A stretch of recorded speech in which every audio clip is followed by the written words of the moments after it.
Hey, what is up everyone? Welcome back to Discussionverse, and in today's video, I want to talk about how some reboots just aren't it. Specifically in this video, we are going to be going over 2024's version of The Crow, as this version of the movie really did generate some bad buzz, but after watching it a few times, I actually think it has some good parts, but even then, I still think this is a perfect example of why some reboots just aren't it. Though before I go over that, I really want to take the time to say thank you to everyone who has shown their support. I recently broke over the 500 subscriber mark, and couldn't have done it without all of you guys, so I really do appreciate that help. With that in mind, continue to smash that like button, leave your comments down below, and if you're new to the channel, subscribe and turn on that notification bell so you never miss a new video. With that out of the way, let's get right into it. It's actually pretty amazing that the 2024 version of The Crow did manage to come out, especially being that after the 1994 version directed by Alex Proyas and starring the late Brandon Lee became so successful that it actually spawned 3 sequels and a direct-to-TV series. Though those movie sequels really didn't do that well, and the TV series also really didn't fare that well either. So the movie went into developmental hell until Bill Skarsgård entered the picture. From here, the studio went full force and eventually released The Crow in 2024 to really mixed reviews or either really bad reviews. But for me personally, I'd probably give it about a 5.5/6 out of 10 really, though the movie itself really does not deserve all the hate that it got right out of the gate. I really think that there's a strong movie line in there, but for the most part, it's more style over substance, which can really be detrimental and backfire like it did for this movie.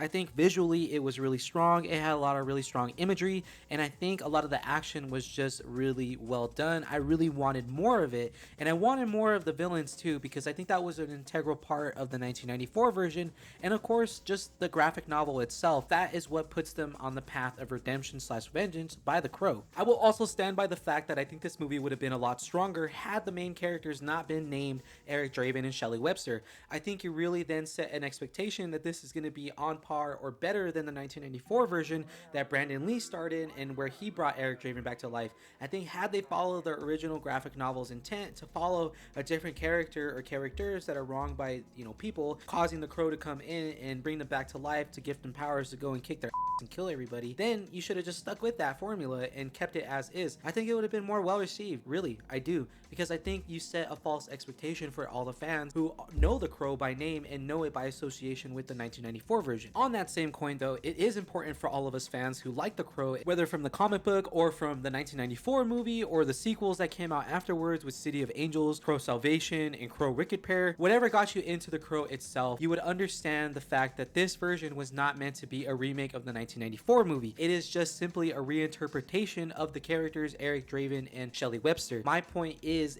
that they should have been 2 entirely different characters to still follow the same path that the Crow graphic novel had, while also maintaining its originality to still be a solid entry in the Crow universe. One thing is absolutely clear with this movie: Bill Skarsgård. He is the heart of the film. I really think every time Bill Skarsgård gets a role, he does absolutely bring it with all he has in order to bring the character to life. But I really think that this version of Eric Draven was held back by the story itself and the pacing of the film. Even then, I really liked the emotional intensity that he brought and the physicality that he brought in the role and all his movements, and it was a joy to watch him get down in the action scenes, because those were really the highlight, especially when it was small action scenes too. I really think there was a lot of subtlety there in his expressions and how he was approaching this newfound power / mission, track down all the people that killed both him and Shelley. I think it was really important to show that, and I think he brought it, though that really wasn't enough to save the movie itself. And one of the more significant issues with the 2024 version is the pacing itself. The reason the original works so well is that it hits the ground running. We enter the story after Eric has died and been resurrected, immediately diving into his quest for vengeance. The revenge plot starts early, pulling us into the action and emotional stakes quickly. In contrast, the 2024 film takes a slower approach,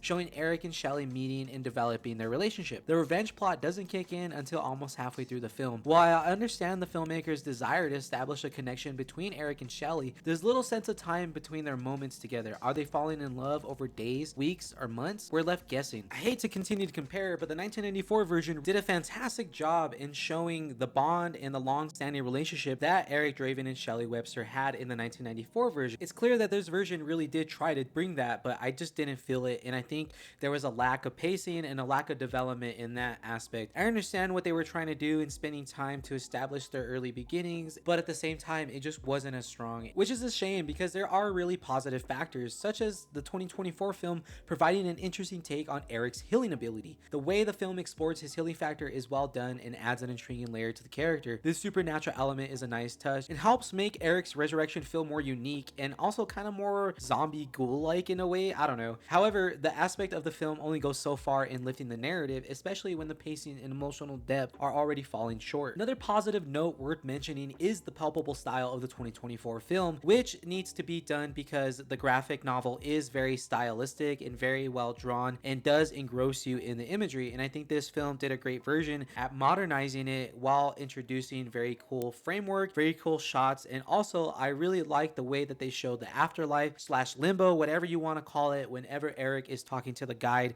and discussing the crow's abilities and how they resurrect those that were wronged in order to bring them back to enact revenge. Speaking of the action scenes, I actually had a lot of fun, and I feel like that was one of the movie's biggest strengths in those action scenes where we see Eric Draven taking down all the ones that were involved with him and Shelly's death. I loved the gore aspect. I also loved the fact that they weren't shy about getting a bit dark in the movie, and it was also unique in seeing all the kills, as it felt like they were trying to one up each other kill in that movie, especially towards the end in the opera scene where Eric is just massacring everybody in that theater. It was also a great element to see that Eric Draven was more aloof, and the fact that they kept him just as the regular guy even when he got his powers was really unique, because they could have easily have been like, all right, here, he got his powers, now he knows 1,000 forms of martial arts and he could just strategically plan this whole mission and kill everybody and anybody without a scratch on him. It's actually quite the opposite, and that in itself is really unique, because we are seeing, even though Eric has these powers now and can heal himself, he is still not a 1v1 expert. In fact, there's a couple times in the movie that he actually does get bested and he is not getting the upper hand during it, but towards the end, of course,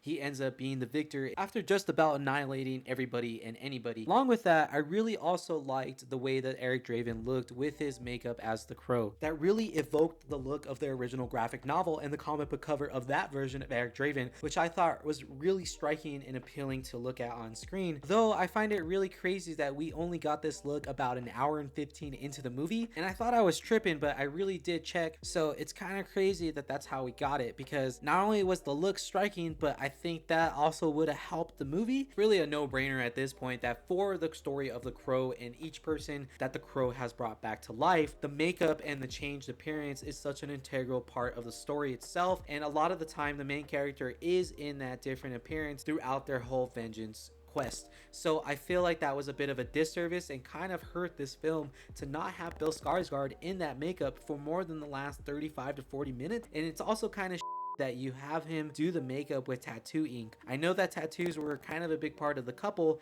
but at the same time, isn't it a big thing that Eric Draven in this version was an artist and drew with charcoal pens? He also even grabs his paintings and the charcoal pens at one point. He should have used that charcoal to cover his face and do the makeup, but I mean, hey, I guess we're not trying to form emotional connections here, right? Nonetheless, if we're comparing this version to the other sequels in the franchise, I feel like it is almost a diamond in the rough in comparison to the sequels such as City of Angels or Wicked Prayer, but I think The Crow's Salvation is probably on par with this movie, and I'd also argue that Salvation probably gets an edge on the 2024 remake in terms of the more coherent storytelling, though even then, none of them can hold a match to the 1994 version directed by Alex Proyas starring the late Brandon Lee, and in that regard, the graphic novel that started it all. In the end, The Crow 2024 is an attempt at a reinterpretation of the original Crow comic, not a direct remake of the 1994 film, and while it's certainly better than some of the sequels in the franchise, it still falls short of capturing what made the original so powerful. Combine that with the pacing, the forced relationship development, and the lack of emotional depth really left the movie feeling forgettable. Despite some solid moments such as Bill Skarsgård's performance, the exploration of his healing factor, the action sequences, and the film's really stylish visual approach, it wasn't enough to shake the feeling that the film never realizes its full potential. With that being said, that does wrap up my video here and my thoughts on why the 2024 version of The Crow reboot just isn't it, and how this stands to show you how some remakes just shouldn't be done. I really hope that you guys enjoyed this video and my take on why the 2024 remake of The Crow just does not work. If you guys enjoyed this video, please smash that like button, leave a comment, and then don't forget to subscribe if you're new to the channel, then turn on that notification bell so that way you never miss a new video. Until next time, I'll catch you guys later. Peace!